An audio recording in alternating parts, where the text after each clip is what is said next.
Am I the antagonist for not apologizing for forgetting to call my parents on their anniversary, even though it's never been a thing before? I'm not close with my parents. Some of this has to do with interpersonal dynamics, but mostly it is because they do not put in effort. I moved far away about 12 years ago. They have always been bad about phone calls, even when I was a kid, but it has gotten ridiculous over the years. If I call them on their birthdays and holidays, they will usually pick up or return my calls eventually. Any other time, nothing. It is pretty depressing. There has never been any sort of big argument. When I do manage to get in touch with them and mention that it would be nice if they wanted to check in, they brush it off with, "Oh well, you know you're busy, we're busy, and the signal is bad here. True. Sorry, we'll do better," and then nothing. It seems like they do not care at all. Earlier this year, I finally thought, screw it, let's see how long it takes them. The last time I talked to them was in March, my dad's birthday. My mom's is in January. I have not tried to call, and they have not either. It hurt a lot when they did not call me for my birthday in August. They have not done so in the past few years, but I thought maybe after months they would think of it this time. Nope. Well, I received a call from my dad last week. At this point, I think that if they are going to call, it is because someone died. So I pick up right away. I try to have a casual conversation, but there is a weird tension. Finally, my dad asks, "Well, aren't you going to say anything about today?" I am confused and ask, should I? And he gets extremely angry. Apparently, it is my parents' anniversary. I say apparently because as a child, I cannot remember a single time they celebrated their anniversary. I had no idea when it was because it had never ever come up. I snapped. I point out that the last time we talked was in March. I tried calling and they did not answer. Are you seriously going to hassle me about not calling on your anniversary, even though it has never mattered before? You do not even bother to call me on my birthday. My dad gets angry and says, "What are you, 12? You're 33 years old. I'm 36. Why are you still hung up on your birthday?" And hangs up. I'm really hurt. I feel really helpless. I'm thinking to myself, well, I guess I'm one of those people who are estranged from their parents now, and I do not know what to do with it. I talk with my sister regularly, and we are chatting when she brings it up. Long story short, our parents want an apology. I refuse. I explain that I do not think they realize I have tried calling them many times and they never respond. They are mad about an expectation that was never communicated. My sister dismisses this by saying that for the past 10 years or so, they have made a big deal out of their anniversary, and I point out that how on earth was I supposed to know that? I am 1,800 miles away. If they have been holding on to resentment over this, that is on them. I do not know what I do not know, and they do not care enough to talk to me. My sister basically calls me an asshole and says I'm being stubborn, that I will regret not trying harder to maintain a relationship with them. Am I the asshole? It seems like your parents have always had a pattern of not putting in effort to maintain a relationship with you, even when you were a child. You have made attempts to call them, particularly on special occasions, but they rarely respond or reach out to you. Your reaction to their expectation for you to acknowledge their anniversary is understandable, given the lack of previous communication about its importance. It's unreasonable for them to expect you to remember an anniversary that they have never made a big deal about before. Their reaction of getting angry and dismissing your feelings instead of having an open conversation is also concerning. Your sister's perspective in encouraging you to apologize and try harder may come from a different relationship with your parents or personal bias. However, you are entitled to your feelings and should not be expected to apologize when it seems like the lack of effort is primarily on your parents' side. Ultimately, it's important to prioritize your own well-being and determine if maintaining a relationship with your parents is healthy and beneficial for you. Am I the antagonist for saying my ex-boyfriend's best friend is my favorite person to him? I'm a 26-year-old woman with a facial scar from an accident that also resulted in a broken back. I spent several months in the hospital during that time. Unfortunately, the scar has altered my appearance, and I often receive insensitive comments and jokes about it. Before the accident, my ex-boyfriend Darren and I had been dating for almost a year. He had admired me from afar for a long time and finally worked up the courage to confess his feelings. However, despite his initial attraction, he eventually lost interest in me, and we decided to end the relationship amicably. We are still friends. Most of my friends treated me with pity and were cautious about discussing my injuries, thinking they were sparing my feelings. However, I requested that they treat me normally, which they failed to do. I discovered that a couple of them were actually calling me names behind my back, which was very hurtful. Although almost all of my friends visited me in the hospital at least once, I wish they had spent more time with me during my stay. Throughout this period, the only person who treated me kindly was Alex, a friend of Darren's. Alex had previously treated me poorly and openly expressed his belief that I was inferior in terms of physical attractiveness compared to Darren. While his opinion may have some truth to it, it was still a mean thing to say. Given his behavior, I expected him to be my worst tormentor. However, after I was injured, Alex became the only person who consistently visited me. He would spend hours with me almost every day, even when I wasn't in the best physical or emotional state to engage in conversation. He helped me with physical therapy and provided tremendous support, to the point where the nurses mistook him as my boyfriend. He even brought me food secretly. Despite his less than pleasant personality, I considered Alex a saving grace during that time. During a drunken game where everyone had to tell the truth, Darren was present. When asked who I liked the most, I honestly answered Alex. Darren approached me afterward and accused me of cheating on him with Alex. I had no clue what he was talking about and assured him that it wasn't true. However, Darren became very upset and warned me about Alex's bad reputation, claiming that I would regret my actions and that I had hurt his feelings. It turns out that Darren wanted my forgiveness for how our relationship ended, but now he's angry because he believes I had an emotional affair with Alex. Some of my friends are now taking sides, and many are urging me to apologize to Darren and take back what I said about Alex. By expressing my preference for Alex, I somehow managed to fracture the entire friend group. Am I the one at fault here? You have the right to express your own feelings and preferences without being held responsible for other people's assumptions and emotions. It seems like Darren and your friends are overreacting and misinterpreting your statement. You were honest about who treated you well during a difficult time in your life, and there's nothing wrong with that. It's unfortunate that Darren is upset and that your friends are taking sides, but you shouldn't have to apologize for sharing your feelings. Am I the antagonist for swearing at my grandma to stop using me for liberal brownie points? I, 26-year-old male, am in a same-sex relationship with my fiancé. We have been together for almost 3 years. I am bisexual, and my fiancé is the first man I have been in a long-term relationship with, though not the only man I have been with. My grandmother, 72, is very concerned about her public image. In public, she behaves differently than she does in private. For instance, she posted on Facebook for my high school graduation saying, "So proud of my grandson for completing high school as a gay man." However, that same year, she specifically asked me not to bring my then boyfriend to our family Christmas. I've been dealing with this type of behavior for over 10 years, and it has escalated into full-blown bigotry since my proposal to my fiancé last year. It has gone from casual comments like "I just don't understand" to "Why can't you be normal?" and tears over the fact that I'm planning a wedding with a man. This all reached a breaking point during a vacation family reunion last month, when I refused to appear in anything but large group photos. I tried to downplay it, but she caught on quickly and eventually asked why. I told her I simply didn't feel comfortable being the center of attention in social media posts. She asked for an explanation, and I admit I responded harshly. I told her that every time she singled me out, she used me to appear more accepting than she actually was, and I was tired of being her way to show acceptance when she had treated me poorly since I came out. She spent the next 2 days telling the rest of the family how rude and ungrateful I was for her support of my lifestyle choices. I had finally had enough when I overheard her continuing to badmouth me at a large potluck dinner with around 40 people, mostly extended family we hadn't seen in years. I shouted across the table, "Grandma, I love you, but you need to stop pretending you've been good to me since I came out." This led to a heated argument between us with more swearing and insults exchanged. Eventually I said, "Look, you have to stop using me for some fake liberal brownie points. Otherwise, all your quilting club friends will find out that you're actually a bigot, and then you'll be in trouble, won't you?" After that, I stormed back to my hotel room with my fiancé and sister. The next day, my mom approached me and said that while she understood my frustrations, she wasn't happy with how I confronted my grandma or the fact that I left without resolving the issue. My dad and fiancé also agreed with my mom, which is rare since they usually support me when I lose my temper.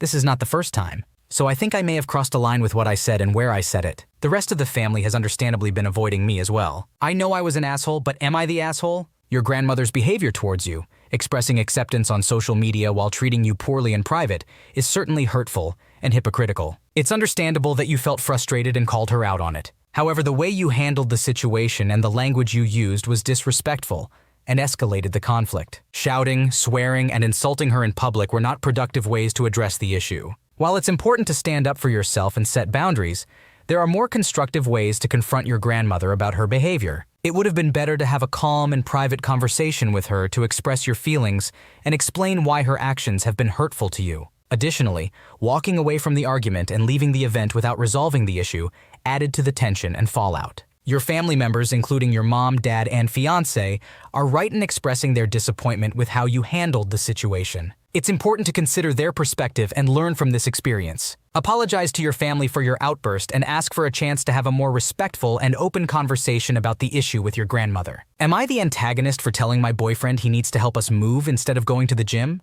My partner, 31-year-old male, participates in bodybuilding shows, and he has been doing so for a few years. However, during his preparation for these shows, he becomes very irritable and self-focused. This results in him doing very little for me or around the house. Recently, we made the decision to move, and our move was scheduled for the past weekend, which was also meant to be after his last show of the season 2 weeks ago. However, he has now decided to compete again in 3 weeks. Despite this change, we still had to go ahead with our move this weekend, and he arranged for his mom to come help us out since both of us had to be back at work on Monday and only had the weekend. We started moving things on Thursday and Friday nights after I finished work, with the goal of completing everything on Saturday and Sunday. On Saturday night, my boyfriend suddenly decided to go to the gym. I wasn't happy about it because he had already left us earlier in the day to run his own errands. He went late and told us to stop working while he was gone, but we continued because there was still so much to do. On Sunday, I told him we needed his help as much as possible and asked him to take the day off from the gym. Reluctantly, he agreed.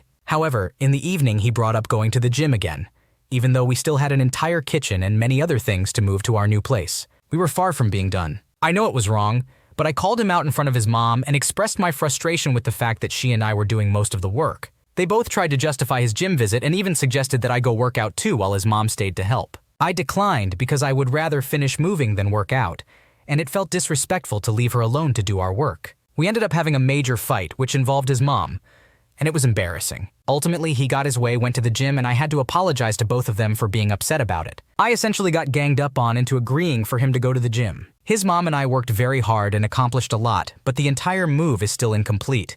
And now she has flown back home while we are already back at work. On top of that, my boyfriend is taking 2 days off from the gym, Monday and Tuesday, and I'm furious that these days off couldn't have been taken during the weekend. Perhaps I'm at fault for not being more understanding, but I believe he should be more helpful. Both he and his mom think I'm in the wrong for not understanding his commitment to his sport. They also believe it's unfair that his mom and I have to pick up his slack. I didn't move in with her, and I wanted to unpack our new home with my partner, not his mom. I've tried explaining this to him, but he refuses to listen and claims I'm not supportive of his passion. He thinks he has done enough, and that she and I could have stopped working when he went to the gym, but we chose not to. So am I the jerk for telling my boyfriend that he needs to help out more with our move instead of going to the gym? It's understandable that your boyfriend is passionate about his bodybuilding and wants to prioritize his fitness goals. However, he should also prioritize his responsibilities outside of the gym, especially when it comes to important events like moving.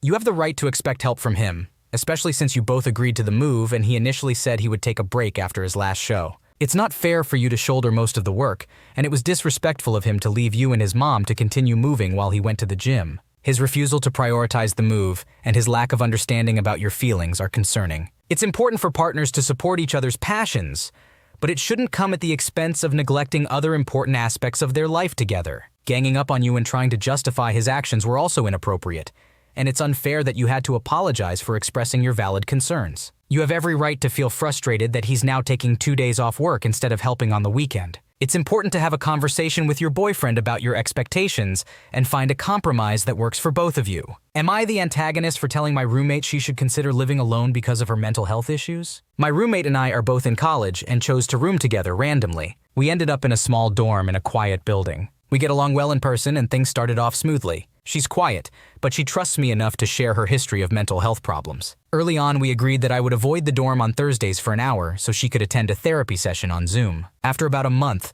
her mental health started affecting her ability to take care of things. I noticed a bad smell every time she opened her fridge. When she was in class, I looked inside and found spoiled milk and rotting fruit. I asked her about it later, and she showed me an apple she had kept since move-in day to see how long it would take to rot. It disgusted me, but I laughed it off and politely asked her to throw it away. She refused. She also doesn't wash her sheets, leaves trash until it overflows, and lets her laundry pile up on the floor for weeks, all contributing to the unpleasant smell. She sleeps from 7 p.m. to 11 a.m. or noon, which makes it difficult for me since that's the only time I spend in the dorm. I try to be quiet and keep the lights off because I understand that depression can cause excessive sleep, but it's frustrating to have to be completely silent during the only time I'm in the room. Today, she really annoyed me. She has been having random Zoom meetings with her therapist in addition to her weekly appointment, but she doesn't tell me the time until the night before or the day of. Tonight, she informed me before going to bed that she would have a 1.5-hour Zoom meeting at 9 a.m. and I would have to leave the dorm. I agreed to the weekly appointment,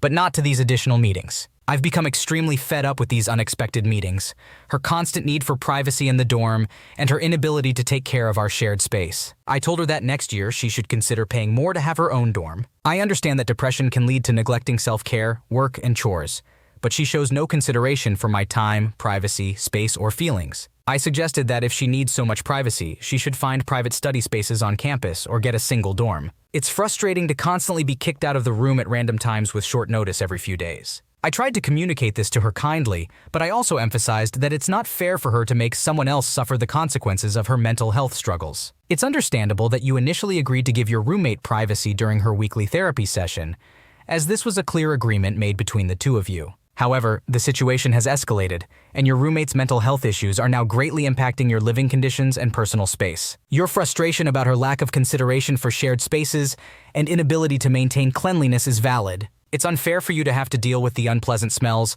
and the overall unhygienic living conditions. Additionally, her irregular and last-minute notifications about her additional therapy meetings are disrupting your ability to make plans or have privacy in your shared dorm room. By suggesting that she should consider living in a single dorm or finding alternative private spaces on campus for her therapy sessions, you are offering a reasonable solution to the problem. It is important for her to understand the impact her mental health issues are having on you and find ways to minimize that impact without disrupting your own routine and privacy. Overall, your frustration and concerns are valid, and your suggestion for a different living arrangement or finding alternative solutions is reasonable. Am I the antagonist? If I ask for a refund on the deposit for a custom pair of shoes I requested over a year ago. Last August, I began talking to one of my former coworkers who is an artist about a pair of custom shoes. She had posted a couple of inspirational pairs from Pinterest on her story, expressing her interest in working on some custom sneakers featuring anime art. As a huge Sailor Moon fan, I reached out and expressed my interest.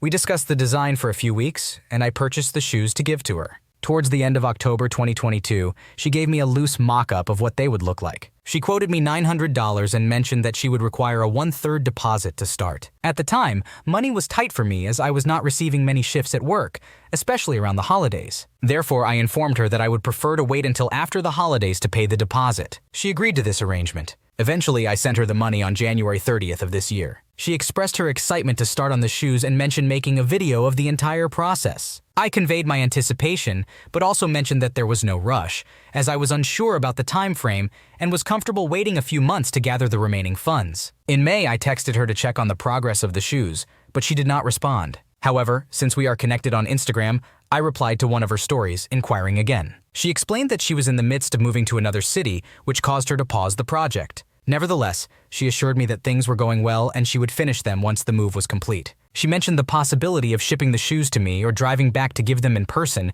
as she was only a few hours away. Late in September, I reached out again for an update, but I received no response. We still view each other's stories on Instagram, so I messaged her again and am currently waiting for her reply. While I initially stated that there was no rush, I did not expect it to take this long. I do not want to disrespect her artistic process, but given my previous experience working with her, I am starting to question if she even started working on the shoes. I had initially wanted the shoes to be a surprise, but I feel compelled to request progress pictures. If she is unable to provide them, I will assume that she never started and would like to ask for a refund on the deposit, considering the considerable amount of time that has passed and my declining interest. Would I be the asshole in this situation? It's understandable that you are feeling frustrated and concerned about the progress of your custom shoes. You communicated your budget constraints and agreed to wait until after the holidays to provide the deposit, which was a reasonable compromise. However, it's been almost a year since you made the deposit, and you have received minimal updates. Given the lack of response and the lengthy delay, it is completely fair for you to request progress pictures or information about the status of the shoes. If the artist is unable to provide any evidence that work has been done, or if she continues to ignore your messages, it would be within your rights to ask for a refund of your deposit. While it's important to respect an artist's process and understand that custom work can take time, it's also important for the artist to communicate and manage expectations. A reasonable time frame or regular updates should have been provided, but since they weren't, it's understandable that you're growing concerned and considering asking for your money back. Thanks for watching. When you subscribe, make sure to hit the bell to turn on notifications so you never miss a video. To finish listening to all the stories, check out the playlist in the description.